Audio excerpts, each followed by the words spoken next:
Video viral થઈ રહ્યું છે અને અહીંયા મોતનો મલાજો નથી જળવાયો તેવો આરોપ છે। અંતિમ વિધિ માટે ટાયર અને ગોદડાનો ઉપયોગ થયો છે। ઓઢવ સ્મશાન ગૃહનો આ વિડીયો છે જ્યાં સૂકા લાકડા ખૂટી પડ્યા હતા।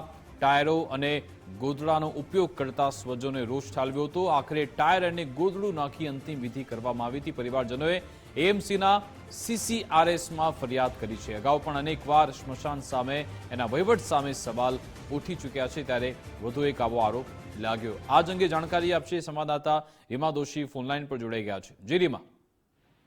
જી વિકાસ, ખાસ તો જો વાત કરીએ તો જે વિડીયો છે તે ગઈકાલનો વિડીયો છે। ગઈકાલમાં ઓઢવનો એક પરિવાર જ્યારે તેમના પરિવારના એક વ્યક્તિનું નિધન થતા ઓઢવ સ્મશાન ગૃહ ખાતે જ્યારે મૃતદેહ લઈ ગયા હતા ત્યારની આ આખી સમગ્ર ઘટના છે તે સામે આવી છે।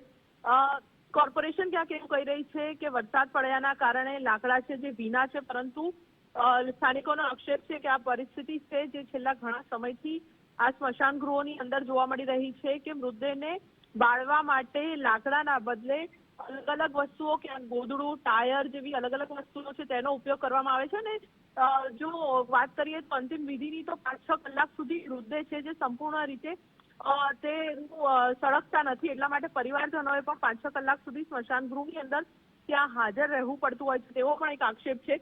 બીજી વખત અમદાવાદમાં સ્મશાન ગૃહો છે જે ફરીથી વિવાદમાં આવ્યા છે। અગાઉ પણ લોખંડની એંગલ મૂકીને લાકડાનો ઓછો ઉપયોગ થાય તે પ્રયાસ થવાની ઘટના છે જે સામે આવી હતી। ત્યારબાદ હવે આ સમગ્ર ઘટના છે જે સામે આવી છે। કોર્પોરેશન દ્વારા જે એજન્સી છે તેને પણ હવે નોટિસ ફટકારી દેવામાં આવી છે, પરંતુ શું કાર્યવાહી છે, માત્ર નોટિસ ફટકારીને સંતોષ નથી માનવામાં આવતો, કારણ કે એક તરફ અમદાવાદ શહેરનું 15,000 બજેટ છે જે અન્ય રાજ્યોની સરખામણીમાં પણ ખૂબ જ મોટી રકમ કહી શકાય, અને તેની સામે આ પ્રકારની પરિસ્થિતિ છે જે સ્માર્ટ સિટીની અંદર સ્મશાનોમાં જોવા મળે તો હવે કેવા પ્રકારની કાર્યવાહી છે જે સંચાલકની સામે કરવામાં આવે છે તે ખૂબ મોટો સવાલ છે।